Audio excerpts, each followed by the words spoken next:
ಇವತ್ತು ನಾನು ಎಗ್ ಬೋಂಡ ಮಾಡ್ತಾಯಿದ್ದೀನಿ. ಅದಕ್ಕೆ 5 ಮೊಟ್ಟೆ ಬೇಯಿಸ್ಕೊಂಡಿದ್ದೀನಿ. ಇಲ್ಲಿ 1 ಕಪ್ ಕಡಲೆ ಹಸಿಟ್ಟು, chilli powder, garam masala, chaat masala, red chilli powder ಹಾಕೊಂಡಿದ್ದೀನಿ. ಚೆನ್ನಾಗಿ ಮಿಕ್ಸ್ ಮಾಡ್ತಾಯಿದ್ದೀನಿ ಗಂಟಿಲ್ದಾಗೆ. ಚೆನ್ನಾಗಿ ಮಿಕ್ಸ್ ಮಾಡಿ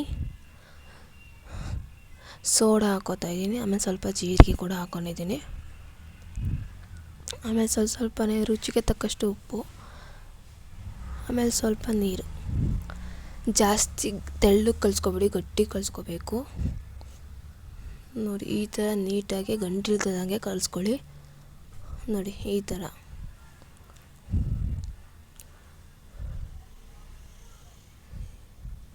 ಈ ಥರ ಕಲಿಸಾದ್ಮೇಲೆ ನಾನು ಇಲ್ಲಿ ಮೊಟ್ಟೆನ ಇಲ್ಲಿ ಅರ್ಧ ಕಟ್ ಮಾಡ್ಕೊಂಡಿದ್ದೀನಿ. ಕಟ್ ಮಾಡ್ಕೊಂಡು ಮಿಕ್ಸ್ಚರ್ ಮಾಡಿದ್ವಲ್ಲ ಕಡಲೆ ಹಿಟ್ಟಿಗೆ ಮಾಡಿ ನಾನಿಲ್ಲಿ ಎಣ್ಣೆಗೆ ಹಾಕ್ತಾಯಿದ್ದೀನಿ.